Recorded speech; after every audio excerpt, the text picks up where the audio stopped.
ಹೊನ್ನಾಳಿ ತಾಲೂಕಿನಲ್ಲಿ ಶಾಂತರಾಜ್ ಪಾಟೀಲ್ ಯೋಗ್ಯತೆ ಏನು ಎಂಬುದು ಎಲ್ಲರಿಗೂ ಗೊತ್ತಿದೆ. 5 ವಿಧಾನಸಭಾ ಚುನಾವಣೆಯಲ್ಲಿ ರೇಣುಕಾಚಾರ್ಯ ಪರ ಎಲ್ಲೂ ಮನಸ್ಪೂರ್ವಕವಾಗಿ ಅವರು ಚುನಾವಣೆ ಮಾಡಿಲ್ಲ. ಜೊತೆಗೆ ಅವರ ಸಂಗಡಿಗರು ಏನೇನು ಕೆಲಸ ಮಾಡಿದ್ದಾರೆಂದು ಜನರಿಗೆ ಗೊತ್ತಿದೆ ಎಂದು ಹೊನ್ನಾಳಿ ಬಿಜೆಪಿ ಮಂಡಲದ ಮಾಜಿ ಅಧ್ಯಕ್ಷ ಜೆ.ಕೆ. ಸುರೇಶ್ ಹೇಳಿದರು.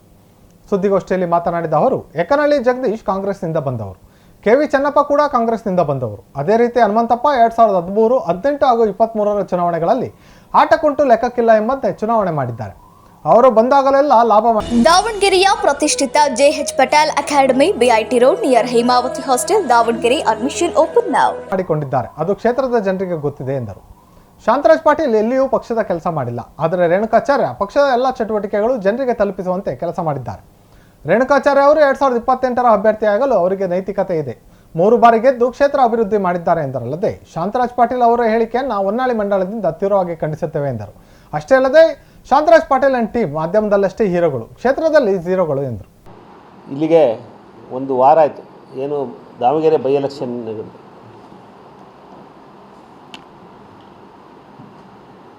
ನಮ್ಮ ಅಭ್ಯರ್ಥಿ ಯಾರಿದ್ರು, ದಾಸ್ ಕರೇಪ್ನವರಿದ್ದರು. ನಾವೆಲ್ಲರೂ ಕೆಲಸ ಮಾಡಿದ್ವಿ. ನಮ್ಮ ಮಾಜಿ ಶಾಸಕರು, ನಾವು ಎಲ್ಲ ಮುಖಂಡರುಗಳು, ಎಲ್ಲ ಬೂತ್ಗಳು ಅಡ್ಡಾಡಿ ಕೆಲಸ ಮಾಡಿದ್ವಿ. ಇದೇ ತಿಂಗಳು 12ನೇ ತಾರೀಕು ನಮ್ಮ ಮಾಧ್ಯಮ ಸ್ನೇಹಿತರು ಬಂದಿಲ್ಲ. ಯಾರು ನಮ್ಮ ಇದಿತ್ತಲ್ಲ, ಅರಕ್ಷತೆ ಇತ್ತಲ್ಲ, ಮಾದೇವ್ದು 12ನೇ ತಾರೀಕು ಅರಕ್ಷತೆ ಕಾರ್ಯಕ್ರಮಕ್ಕೆ ಬಂದಿದ್ವಿ. ಕ್ಷೇತ್ರದ ಎಲ್ಲ ಅಡ್ಡಾಡಿ ನಾವು ಮತ್ತು ರೇಣುಕಾಚಾರ್ಯರು ಬಂದಿದ್ವಿ. ಆ ಸಂದರ್ಭದಲ್ಲಿ ಒಂದು ಈ ಚುನಾವಣೆಯ ಏನು ಇದೆ, ಆ ಚುನಾವಣೆಗೆ ಏನು ನಡೆದಂಥ ಎಲ್ಲ ಕೆಲಸ ಮಾಡಿದ ಎಲ್ಲ ಕಾರ್ಯಕರ್ತರಿಗೆ ನಾನೊಂದು ಧನ್ಯವಾದ ಹೇಳಬೇಕು. ನಾನು ಪತ್ರಿಕಾಗೋಷ್ಠಿ ಕರಿತೀನಿ ಅಂತ ಹೇಳ್ಬಿಟ್ಟು ಅವತ್ತು ಮಾಧ್ಯಮ ಸ್ನೇಹಿತರಿಗೆ ಚರ್ಚೆ ಮಾಡಿ, ಅಂದು 3 ಗಂಟೆಗೆ 12 ತಾರೀಕು 3 ಗಂಟೆ 3:15 ಗಂಟೆಗೆ ನಿಮ್ಮ ಮಾಧ್ಯಮದ ಆಫೀಸ್ ಮುಂಭಾಗದಲ್ಲಿ ಪ್ರಿಂಟ್ ಮೀಡಿಯಾ, ಎಲೆಕ್ಟ್ರಾನಿಕ್ಸ್ ಮೀಡಿಯಾ ಸದಸ್ಯರು ಇದ್ದರು, ಎಲ್ಲರೂ ಇದ್ದರು. ಮಾತಾಡೋ ಸಂದರ್ಭದಲ್ಲಿ ಮಾಧ್ಯಮ ಸ್ನೇಹಿತರು ಅವ್ರಿಗೊಂದು ಪ್ರಶ್ನೆ ಮಾಡ್ತೀನಿ. ಧನ್ಯವಾದ ಎಲ್ಲರಿಗೂ ಹೇಳಿದರು, ಎಲ್ಲ ನಾಯಕರುಗಳಿಗೆ, ರಾಜ್ಯದ ನಾಯಕರುಗಳಿಗೆ, ದುಡಿದಂಥ ಎಲ್ಲರಿಗೂ ಧನ್ಯವಾದ ಹೇಳಿ, ಈ ಮಾಧ್ಯಮ ಸ್ನೇಹಿತರು ಒಂದು ಪ್ರಶ್ನೆ ಏನು ಮಾಡಿದರು ಅವರಿಗೆ, ಏನು ಹೊನ್ನಾಳಿಗೆ ವಿನಯ್ ಕುಮಾರ್ ಅಭ್ಯರ್ಥಿ ಆಗ್ತಾರೆ ಅಂತೇಳಿ ಹೊನ್ನಾಳಿ ಮತ್ತು ಉತ್ತರಕ್ಕೆ ಅಂತ ಕೇಳಿದರು, ಸಹಜವಾಗಿ ಕೇಳಿದರು.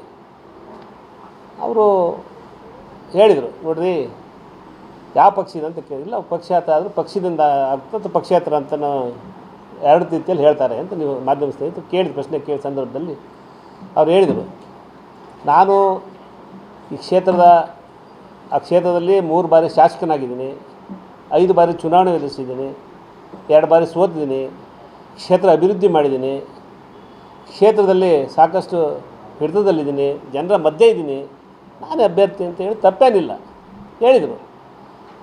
ಆ ಸಂದರ್ಭದಲ್ಲಿ ಇಲ್ಲ ವಿನಯ್ ಕುಮಾರ್, ಅದು ವಿನಯ್ ಕುಮಾರ್ ನೋಡ್ರಿ, ಪಕ್ಷ ಅಂದರೆ ನನಗೆ ಟಿಕೆಟ್ ಕೊಡೋದು, ನಾನೇ ಅಭ್ಯರ್ಥಿ, ಪಕ್ಷೇತರ ನಿಲ್ತಾರೆ, ನಂದೇನು ಅಭ್ಯರ್ಥಿ ಇಲ್ಲ ಅಂತ. ಆಯಿತು ಅಂತ ಪತ್ರಿಕಾಗೋಷ್ಠಿ ಅದು ಮುಗಿಸಿದ್ವಿ, ಹೋದ್ವಿ.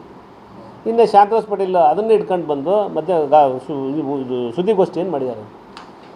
ಶಾಂತರಾಜ್ ಪಾಟೀಲ್ ಯೋಗ್ಯತೆ ಎಲ್ಲರಿಗೂ ಗೊತ್ತೈತಿ. ಶಾಂತರಾಜ್ ಪಾಟೀಲು ಈ 5 ಬಾರಿ ಚುನಾವಣೆ ನಡೆದಲ್ಲ, 3 ಬಾರಿ ಗೆದ್ದಾರೆ. ಎಲ್ಲೂ ಮನಸ್ಪೂರ್ವಕವಾಗಿ ರೇಣುಕಾಚಾರ್ಯ ಚುನಾವಣೆಯನ್ನು ಮಾಡಿಲ್ಲ. ಆತ ಎಲ್ಲೂ ಮನಸ್ಪೂರ್ವಕವಾಗಿ ಮಾಡಿಲ್ಲ. ಜೊತೆಗೆ ಅವ್ರ ಜೊತೆಗೆ ಒಂದು ಸಂಗಡಿಗರಿದ್ದರು. ಆ ಸಂಗಡಿಗರೆಲ್ಲರೂ ಏನೇನು ಕೆಲಸ ಮಾಡಿದ್ರಂತೆ ಇಡೀ ನಮ್ಮ ಕ್ಷೇತ್ರದ ಜನತೆಗೆ ಗೊತ್ತೈತಿ.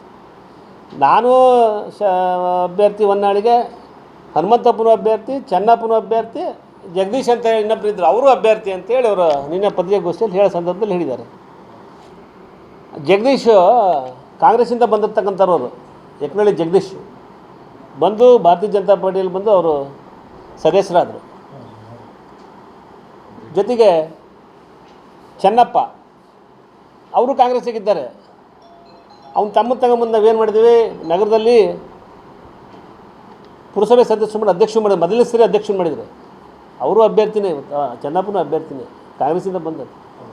ಇವ್ರು ಯಾರು ಹನುಮಂತಪ್ಪ 2013ರಿಂದ ರೇಣುಕಾ ಜೊತೆಗಿಲ್ಲ, 2018ರಾಗಿಲ್ಲ, 23ರಲ್ಲಿ ಆಟ ಕೊಟ್ಟು ಲೆಕ್ಕಕ್ಕಿಲ್ಲ.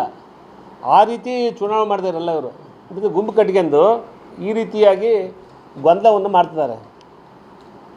ಹನುಮಂತ ಬಂದ ಜಾತಿಗೆ ಲಾಭ ಮಾಡ್ಕೊಳಕ್ಕೆ ಪಕ್ಷದಲ್ಲಿ ಬಂದಾಗ ಏನು ಲಾಭ ಆಯ್ತು, ಇಡೀ ಕ್ಷೇತ್ರದ ಜನಕ್ಕೆ ಗೊತ್ತು. 2018 ಇದ್ದಿಲ್ಲ, 2022 23 ನಮ್ಮ ಜೊತೆ ಬಂದರು ಅವರು. ಬಂದು ಏನು ಲಾಭ ಮಾಡ್ಕೊಂಡ್ರು, ಚೆಕ್ ಡ್ಯಾಮು ಇನ್ನೊಂದು ಮತ್ತೊಂದು ದೊಡ್ಡ ದೊಡ್ಡ ಲಾಭ ಆತ ಅವರಿಗೆ.